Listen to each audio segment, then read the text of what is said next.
कन्हैया सब गोपियों को छोड़ गए थे, राधा जी को ले गए थे। अब राधा के मन में अहंकार आया कि सब गोपियों से श्रेष्ठ मैं ही हूँ।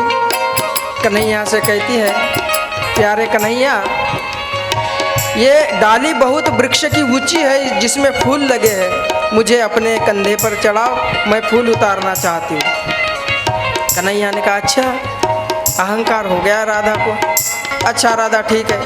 कन्हैया ने राधा को कंधे पर चढ़ाया और राधा ने जैसे ही फूल की डाली पकड़ी, कन्हैया अंतर्धान हो गए, राधा जी लटक के रह गए। और सब गोपियाँ भी रोते रोते आई, राधा से भी मिली। राधा ने कहा, देखो मैंने भी अहंकार किया। अब सब गोपियाँ कहती है, चलो अब हम सब मिलकर फिर पुनः कन्हैया को पुकारते, राधा बुलाए तुझे गोपियाँ बुलाए, राधा बुलाए तुझे गोपियाँ बुलाए, आजा कन्हैया हम रस रचाए, आजा कन्हैया हम रास रचाए, राधा बुलाए तुझे गोपियाँ बुलाए, राधा बुलाए तुझे गोपियाँ बुलाए, आजा कन्हैया हम रस रचाए, आजा कन्हैया हम रास रचाए, बाबा हर्षाए छुपा कहाँ,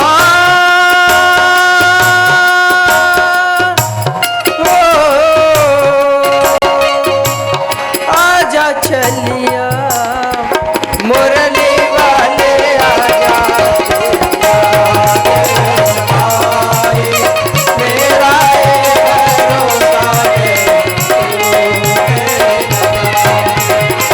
मुरली वाले आजा तेरी यादें सताए, मेरा ये भरोसा कहीं टूटे न जाए, मेरा ये भरोसा कहीं टूटे न जाए, मेरा ये भरोसा कहीं टूटे न जाए। बोली मोर मुकुट बंसी वारे की।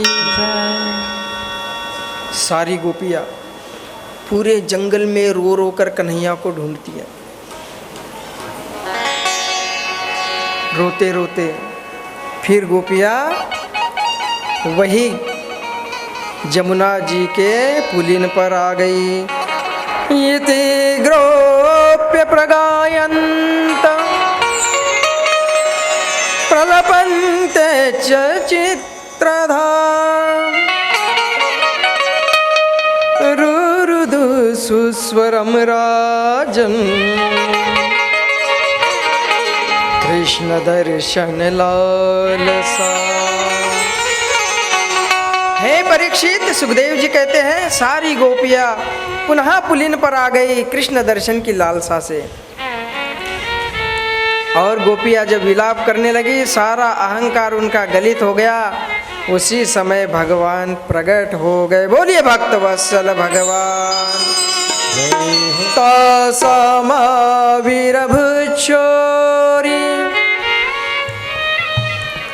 स्मयमान मुखाम्बुज पीताम्बरधरं स्त्रग्वी साक्षात मनुमत मनुमत। भगवान प्रकट हो गए। और कैसे प्रकट हुए?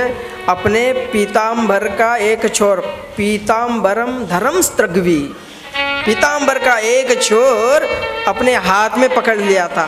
ऐसा आदमी कब करता है? धोती वाला, पैंट वाला। आज तो पैंट का ज़माना है, पहले सब धोती पहना करते थे। और जब कहीं भागना होता तो धोती का छोर पकड़ के,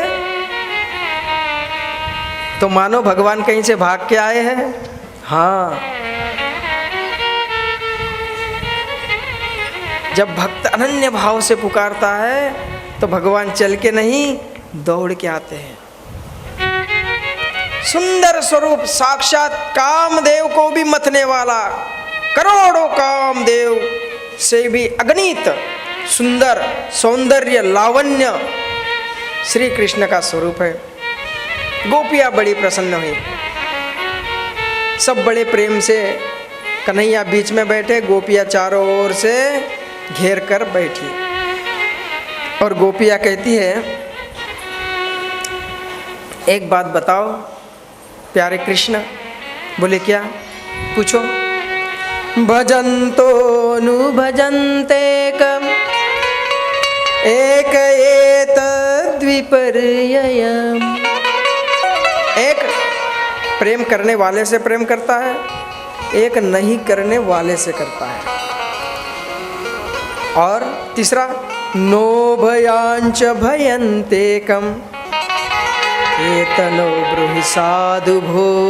हे साधु, हे महापुरुष, तीसरा दोनों से ही प्रेम नहीं करता, ना करने वाले से ना नहीं करने वाले से। तो इनमें श्रेष्ठ कौन सा है? भगवान समझ गए, कहते हैं कि गोपियाँ ऐसे तो मुझे उलाहना नहीं दे रही है, लेकिन सवाल पूछ के ही समझदार को इशारा का भी उलाहना दे रही है। ठीक है गोपियों, मैं बताता हूँ, सुनो। जो प्रेम करने वाले से प्रेम करता है वो तो स्वार्थी होता है, और दूसरे जो प्रेम नहीं करने वाले से करते हैं ऐसे है माता पिता और गुरुजन। जब बच्चा बड़ा होता है ना, माता पिता का प्रेम कम नहीं होता, बेटे का ही प्रेम बट जाता है। ससुरारी प्यारी लगी जब से, रिपुरूप कुटुंब भये तब से। जब शादी नहीं होती तो बेटा दिन भर माँ माँ पिताजी पिताजी करता है, और जब विवाह हुआ तो फिर उसको फुर्सत नहीं मिलती। तुलसीदास जी ने बड़ा रामायण में एक चौपाई लिखी है, कहते हैं संतान माता पिता को कब तक मानते हैं? माँ नहीं मात पिता जब लो, अब लान नहीं देखई तब लो। जब तक वो अपने पत्नी का मुख नहीं देख रहा है तभी तक माता पिता को मान रहा है। और संतों का अनुभव है, संतों का अनुभव कभी मिथ्या नहीं होता। पहले चाहे किसी के 10 बेटे हो, शादी नहीं हो, एक घर रहता है, और जैसे शादियां होती ही फिर देखना कितने घर हो जाते हैं, तुरंत बंटवारा। बड़ा दुर्भाग्यपूर्ण वो दृश्य है जो अपने घर में माता पिता की सेवा न कर कर वृद्धाश्रम भेजे जा रहे हैं। वृद्धाश्रम खोलना ये हमारा दुर्भाग्य है, सद्भाग्य नहीं है। अरे जिन माता पिता ने तुम्हें जन्म दिया, पाला पोसा, इतना बड़ा किया, कुछ कर सको इसके काबिल किया, और जब वो वृद्ध हो जाते हैं तो उन्हीं को घर से बाहर निकालते हैं। कैसा घोर कलयुग है, कैसा अपकारी जीव है। रास्ते में जब जाता है, बस में सफ़र करता है, तो कोई व्यक्ति उसको उठकर सीट दे देता है, बैठिए, तो बड़ा थैंक यू करता है, धन्यवाद। और जो माँ जीवन भर उसको गोद में खिलाई, उसी के गोद में गंदगी किया, वो साफ करती रही, कभी जीवन में उसको धन्यवाद दिया उसने? ये बहुत बड़ा दुर्भाग्यपूर्ण है। जो वृद्ध माता पिता को कष्ट देता है वो उनको कष्ट नहीं दे रहा है, वो अपने लिए खाई तैयार कर रहा है। ये कर्म की गति है। देखो श्रवण कुमार माता पिता की सेवा करने मात्र से परलोक में स्वर्ग का अधिकारी बन गए। राम जी ने रामावतार में सगी माँ नहीं, सौतेली माँ कैकेयी, सौतेली माता के कहने से 14 बरस नंगे पैर वन वन भटकते रहे। पिता की आज्ञा का पालन किया। दशरथ ने कभी नहीं कहा कि राम तुम बन जाओ।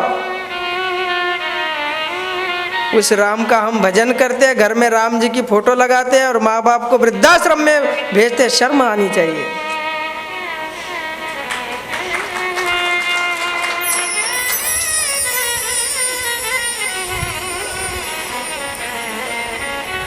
संसार में हर जीव सद्भाग्य का अवसर भगवान सबके जीवन में देते हैं। महाराष्ट्र में भक्त पुंडलिक हुआ, माता पिता की सेवा करता था। एक दिन चरण सेवा कर रहा था माता पिता के, भगवान विट्ठल आए, प्रकट हो गए। पुंडलिक ने कहा, आप कौन है? देखने में तो बड़े अच्छे लग रहे, पीताम्बर पहने हैं। बोले, हम विट्ठल भगवान है। अच्छा, आप ही भगवान है जिनके बारे में हम संतों से सुनते हैं कथाओं में, आप ही है भगवान? जय हो प्रभु, आपकी जय हो। बोले, वहीं से जय जय कर रहा है, पास में आके प्रणाम नहीं करेगा? पहले ये आप मुझे बताइए कि आप क्यों आए? मैंने तो आपको नहीं बुलाया, ना मैंने आपका नाम जपा, ना भजन किया, आप क्यों आए? बोले, मैं इसलिए आया क्योंकि तू माता पिता की बहुत सेवा करता है और तेरे माता पिता की सेवा से मैं प्रसन्न हो गया, इसलिए आया।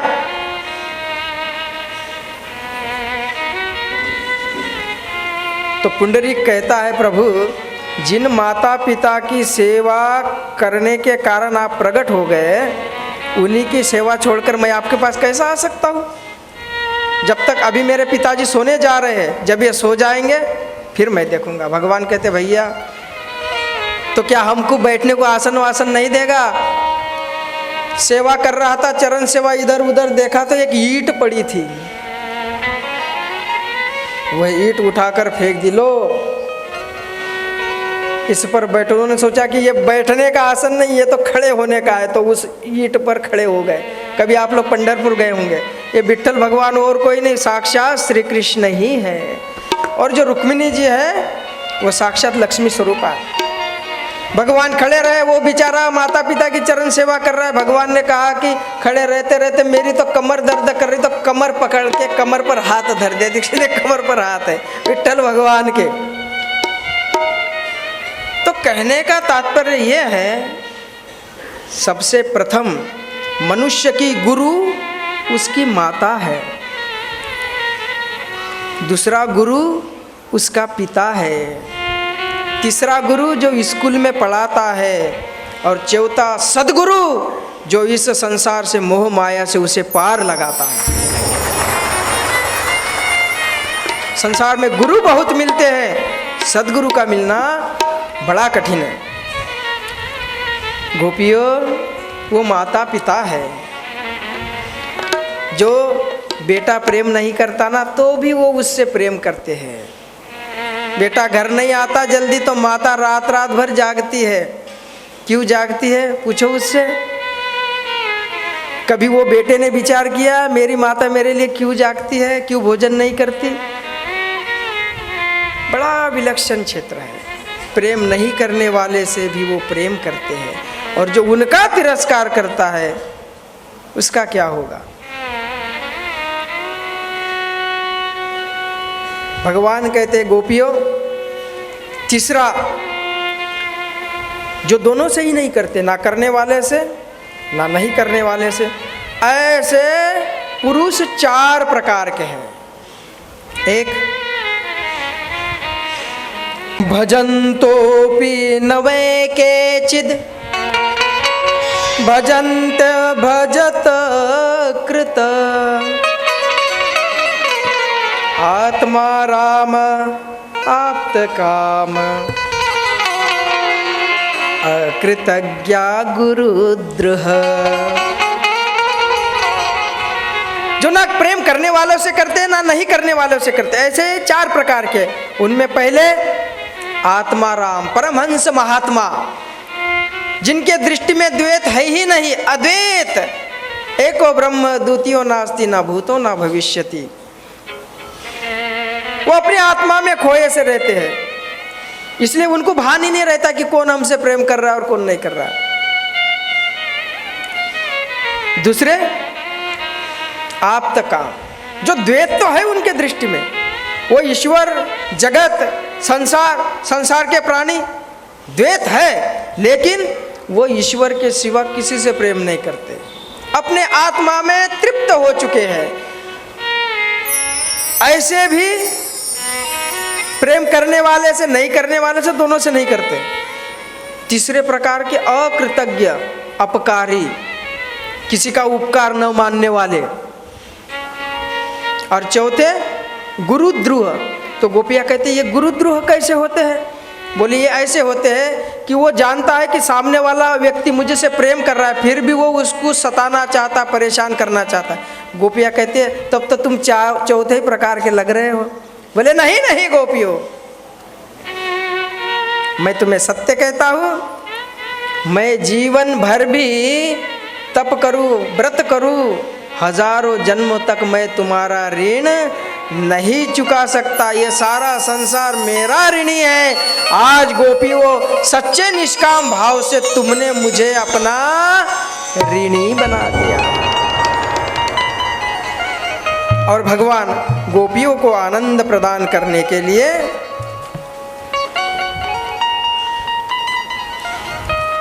पुलिन पर गोपियों के साथ महारास रचाने लगे।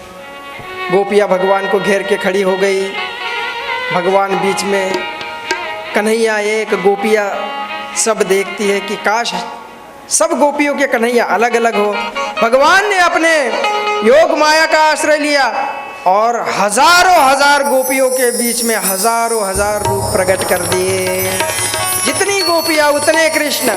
हर गोपी को लग रहा है कि मेरे ही कृष्ण है।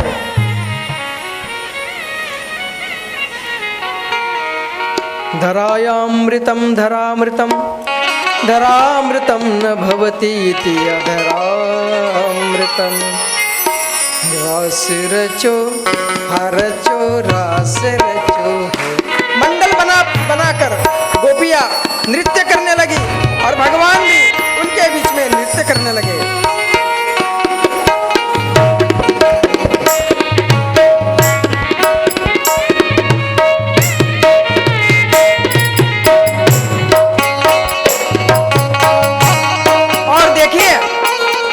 गोपी भाव केवल स्त्रियों से लागू नहीं है। गो अर्थात इंद्रिया, पीवती भक्ति रस इति गोपी, अर्थात जो भी अपने कानों से कृष्ण का रस पी रहा है ना, वो सब आप भी गोपियाँ ही हो। मौका चुकना मत, नहीं तो संसार नचा देगा। रास रचो हरचो रास रचो, जमुना किनारे हरि रास रचो। रचो रचो रास रचो है, यमुना किनारे हरि रास रचो है। गोकुल में देखो वृंदावन में देखो रे, गोकुल में देखो वृंदावन में देखो रे, गोकुल में देखो वृंदावन में देखो रे, गोकुल में देखो वृंदावन में देखो रे। मुरली बाजे रे, राधा संग श्याम नाचे। ओ मुरली बाजे रे, राधा संग श्याम नाचे रे।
डम डम डमरू बाज कान्हा के मुरली पर डम डम नीचे बैठे हुए ताली सेवा करेंगे। कान्हा के मुरली पर सब ब्रज नाचे रे राधा संग श्याम नाचे रे हो मुरली बाजे रे राधा संग श्याम नाचे रे।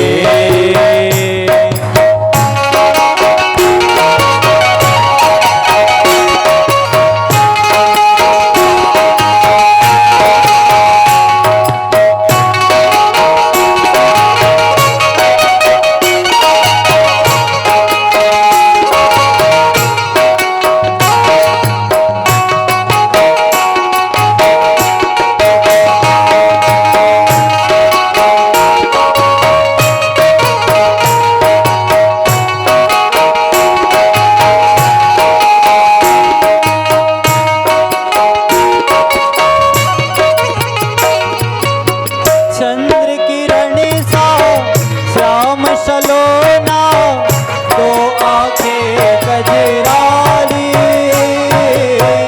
चंद्र किरण सा श्याम सलोना दो आंखें कजरारी ठुमक ठुमक नाचे गोपियों के संग सजता पालन हारी ठुमक ठुमक नाचे गोपियन के संग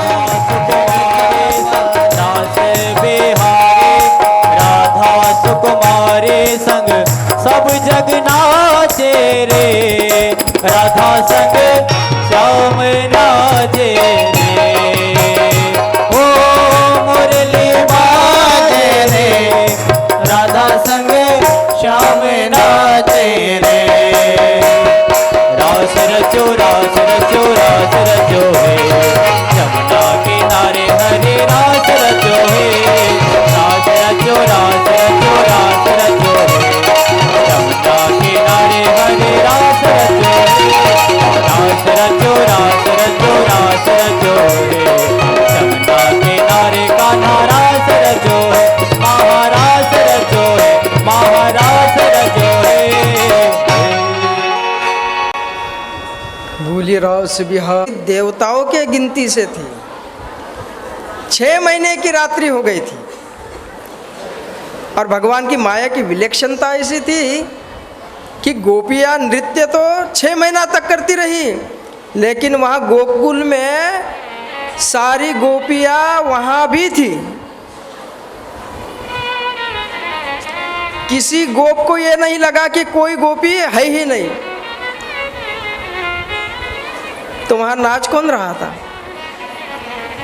जब सब गोपियाँ घर में थी तुम्हारा महाराज किसने रचाया? परीक्षित पूछते गुरुदेव ये कैसी विचित्र बात है, ये कैसे हो सकता है और रात्रि 6 महीने की? ये बात तो हजम होने जैसी नहीं है। और 6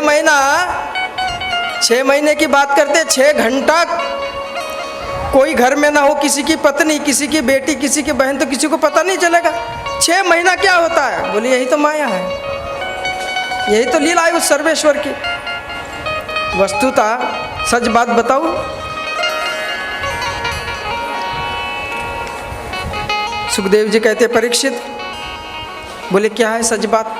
बोले सुनो, सत्य बात यह है, ब्रह्मादि जय संरूढ़म दर्प कंदर्प दर्पहा जयति श्रीपति गोपुरास मंडल मंडिता। वस्तुतः बात यूँ है, जो रास लीला रास मंडल में हो रही थी वो रास लीला ऐसी थी परीक्षित, जैसे एक दर्पण के सामने एक, भगवान की उम्र कितनी थी उस समय? 11 वर्ष। एक 11 वर्ष का बालक एक शीशे के सामने, आईने के सामने नाच रहा हो, तो शीशे के सामने जो नाच रहा है तो हो क्या रहा है? उस नाचने वाले बालक का जो प्रतिबिंब है शीशे में पड़ रहा है। कन्हैया नाच रहा है या वो बालक नाच रहा है और उसका प्रतिबिंब शीशे में पड़ रहा है। शीशे में कौन है? वही जो बाहर नाच रहा है। दूसरा कोई है? बोले बस यही रास था, यही रास लीला थी। भगवान ही पुरुष बने थे और भगवान ही गोपियाँ थी, और वो है ही एक ही ब्रह्म, उसके सिवा दूसरा कोई है ही नहीं। तो नाचेगा कौन? एको ब्रह्म द्वितीय नास्ति, दूसरा कहाँ से आया? ये जीव भी उसी का स्वरूप है। सुख का क्षण थोड़ा, दुख और दुख का पहाड़। सुख का क्षण जीवन में बड़े जल्दी चला जाता है। भगवान ब्रज में रहकर गोप गोपियों को आनंद प्रदान करते हैं, और इधर कंस के पास नारद मुनि पहुंच गए। कंस ने कहा, मुनिवर कैसे आए? कैसे आए? तुझे सावधान करने आया हूँ। अच्छा ये बता, आकाशवाणी ने जिस अष्टम गर्भ के लिए बताया था वो मिला? नहीं मिला। लेकिन मुनिवर एक बात है, क्या? बोले जिन जिन राक्षसों को हमने भेजा उन राक्षसों को नंद गोप के पुत्र ने मार डाला। लेकिन हम तो ये सोच रहे कि देवताओं की हमको भटकाने की कोई चाल है, असली विष्णु कहीं और ही है। बोले ये देवताओं की चाल नहीं, तेरी सबसे बड़ी भूल है। बोले क्या?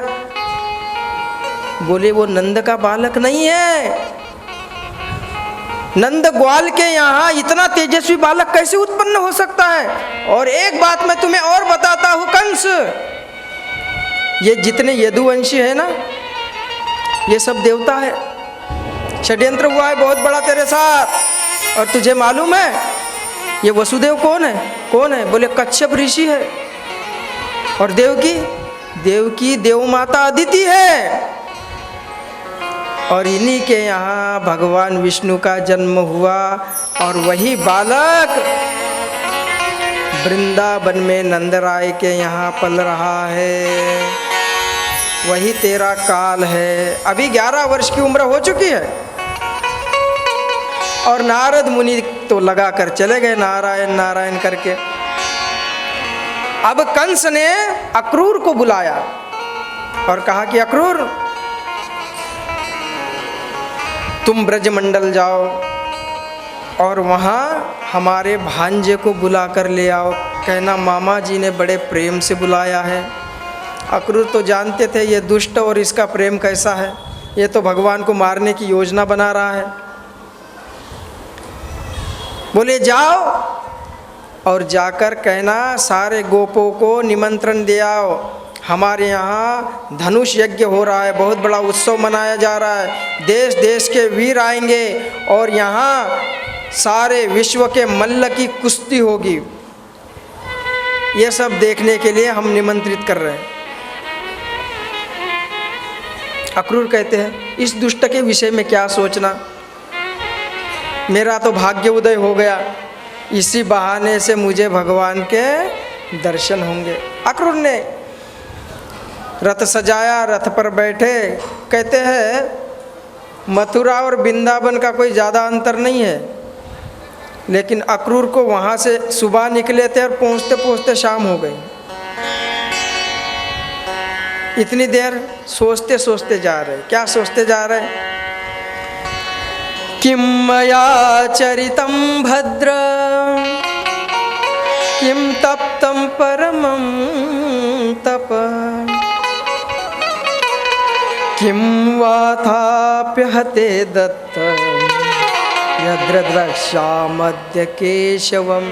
अहो, मैंने पूर्व जन्म में या इस जन्म में ऐसा कौन सा पुण्य कर्म किया, कौन सी ऐसी कठिन तपस्या की, कौन से सत्पात्र को दान दिया और कौन से ऐसे गुरुजनों की सेवा की जिसका फल मुझे आज भगवान के दर्शन मिलने जा रहे हैं। ये हमारे पूर्व कर्मों का खेल है, कर्मों का फल है। न जाने कौन से गुण पर, न जाने कौन से गुण पर दया निधि रिझ जाते हैं।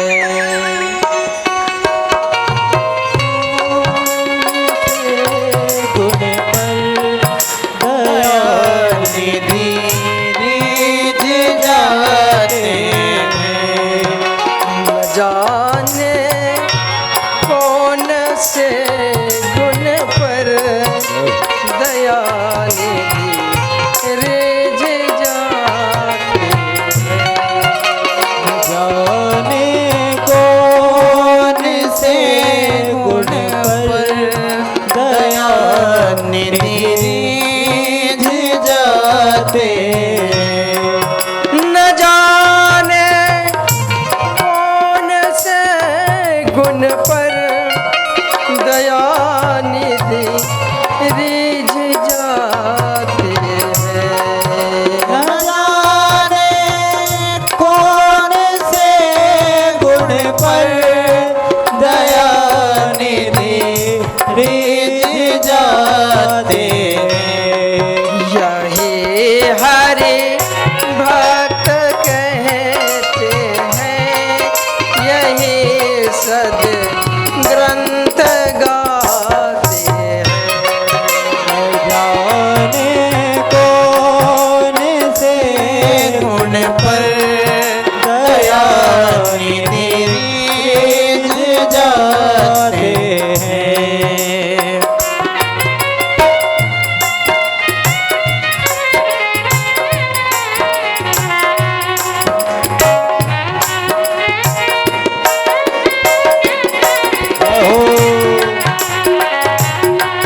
से हरि बोल।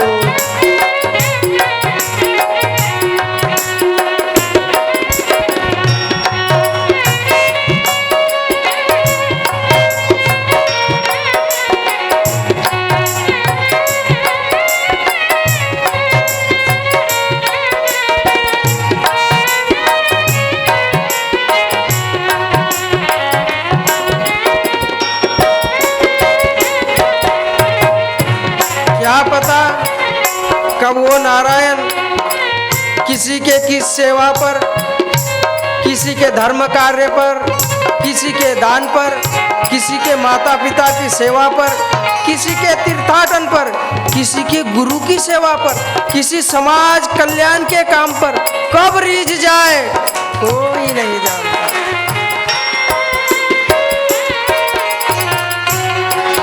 और बड़े आनंद का विषय है, सामने से संतों का आगमन हो रहा है। सब लोग ताली सेवा से संतों का स्वागत करें।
संतों की कृपा का विषय चल ही रहा था।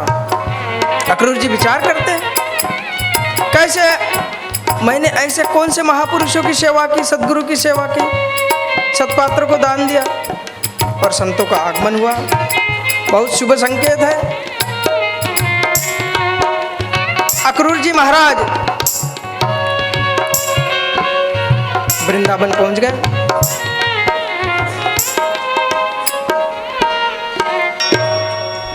कन्हैया उस समय गौ दोहन कर रहे थे,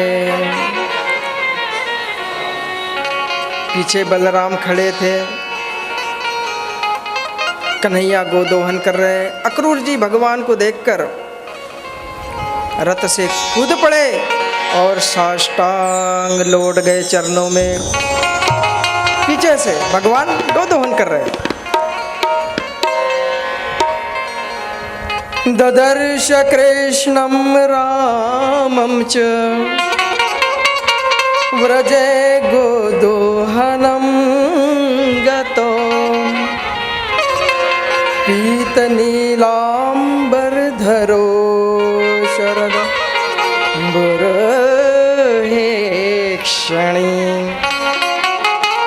कन्हैया ने पीताम्बर धारण किया हुआ है और बलराम ने नीलांबर धारण किया। कन्हैया को बलराम ने कहा, अरे कन्हैया देखो, कोई साष्टांग लौटकर प्रणाम कर रहा है। कन्हैया ने तुरंत दूध की बाल्टी रखी, पीछे मुड़े, अक्रूर जी को उठाया और हृदय से लगाया। देखो कहते हैं भगवान के हृदय से यदि लगना है ना, तो भगवान के सामने साष्टांग प्रणिपात होना चाहिए। साष्टांग का मतलब क्या है? अहंकार का प्रतीक है ये सर। आदमी कभी कभी घुटने तो टेक देता है लेकिन सर अकड़ जाता है।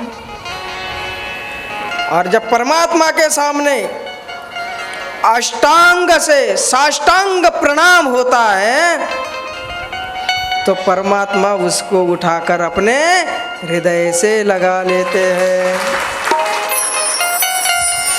नहीं तो दूर से कहते ठीक है ठीक है। लोग दूर से भगवान को प्रणाम करते हैं, कितने अपने वाहन से उतरना नहीं चाहते, वहीं से गिरगिट देखा होगा आपने। समय निकालो, जिंदगी जब तक रहेगी फुर्सत न होगी काम से, कुछ समय ऐसा निकालो प्रेम कर लो श्री राम से। संसार के लिए बहुत समय दिया, बहुत प्यार कर लिया, बहुत प्रेम किया, कभी भगवान से करके देखो तो कितना रस है, कितना आनंद है।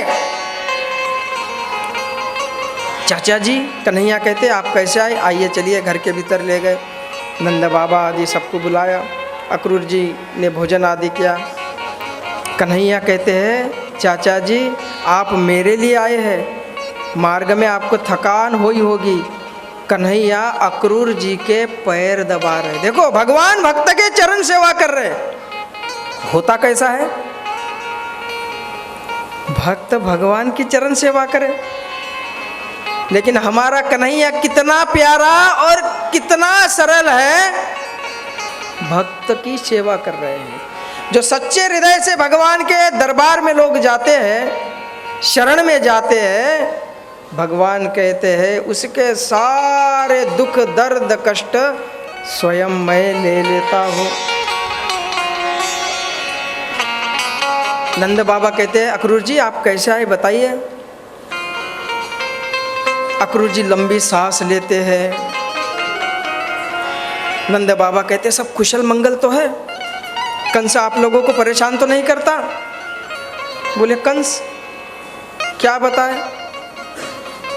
प्रपंचम सत्कृतम नंद कथम निरनुग्रहे कंसे जीवति दाशाहम सोन पालयुवावय।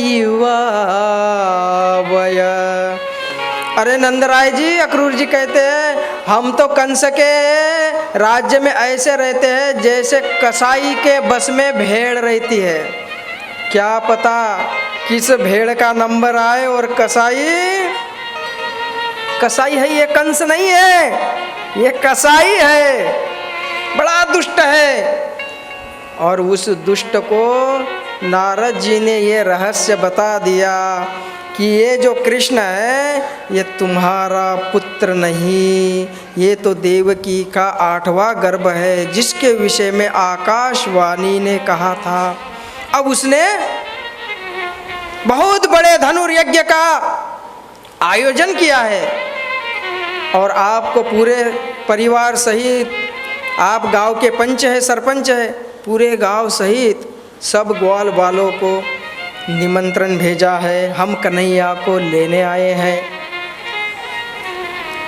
अब तो चारों ओर हल्ला हो गया, सब गोपियाँ दुखी होने लगी। यशोदा रानी कहती नहीं, मैं अपने लल्ला को नहीं भेजूंगी, चाहे कंस मेरी सारी गाय छीन ले, मुझे कारागृह में डाल दे, मुझे कोई चिंता नहीं, मैं कन्हैया को नहीं भेजूंगी। कन्हैया कहते अरे मैया तू बहुत भोली है, देख जब से हम पैदा हुए जंगल ही जंगल देखा, कभी नगर देखा नहीं मैया, नगर के लोग देखे नहीं। सुन, जाने देना, कल चले जाएंगे, परसों लौट आएंगे। मैया कहती है अरे लल्ला, तू नगर देखने के कारण अपने मैया को छोड़ना चाहता है। अरे मैया छोड़ कहाँ रहा हूँ, वापस आ जाऊंगा ना। और फिर देख बाबा भी तो जाएंगे, हमारे सखानोन भी जाएंगे, सब जाएंगे, मैया जाने देना। सारे ब्रज में पता चल गया कन्हैया कल जाने वाले हैं। दूसरे दिन रथ तैयार किया गया और कन्हैया रथ पर आरूढ़ हो गए। बलराम है, अक्रूर जी है, नंद बाबा ने भी ग्वाल बालों को आदेश दिया तुम भी अपनी अपनी बैलगाड़ियाँ छकड़े सजाओ।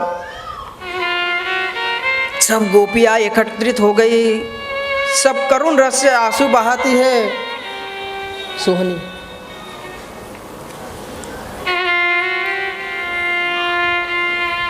और उस विधाता को कोसती है, अहो विधाता तव न क्वचित दया, संयोज्य मैत्र्या प्रणयेन देहिना, ताचास कृतार्थान व्युनक्ष पार्थकम, विक्रीडितं तेर्भकचेष्टितं यथा।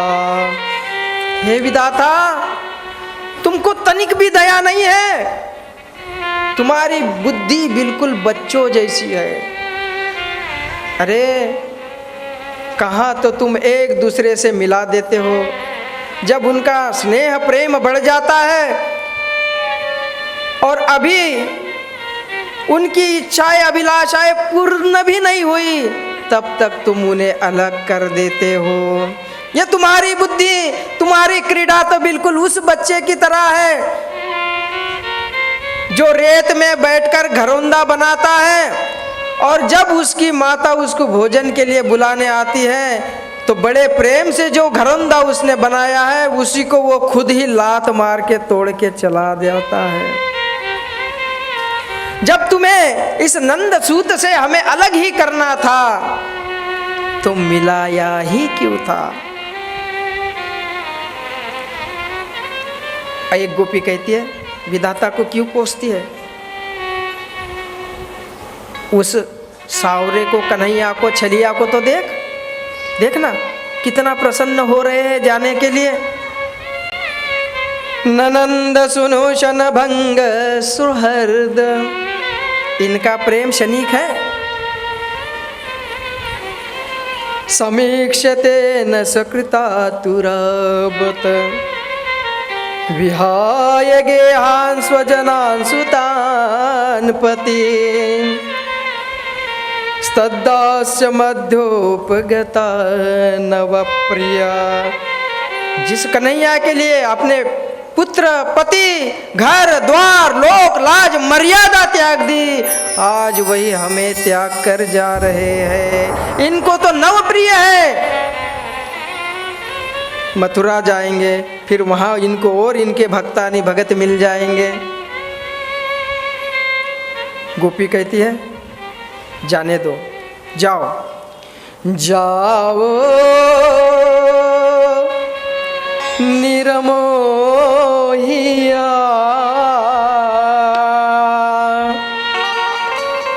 जानी थारी प्रिय। जाओ निरमोहिया, जानी थारी प्रिय। जानी रे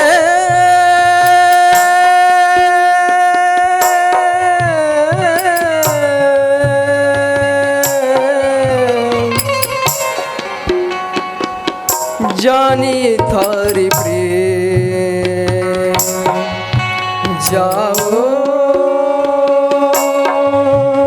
निर्मोहिया,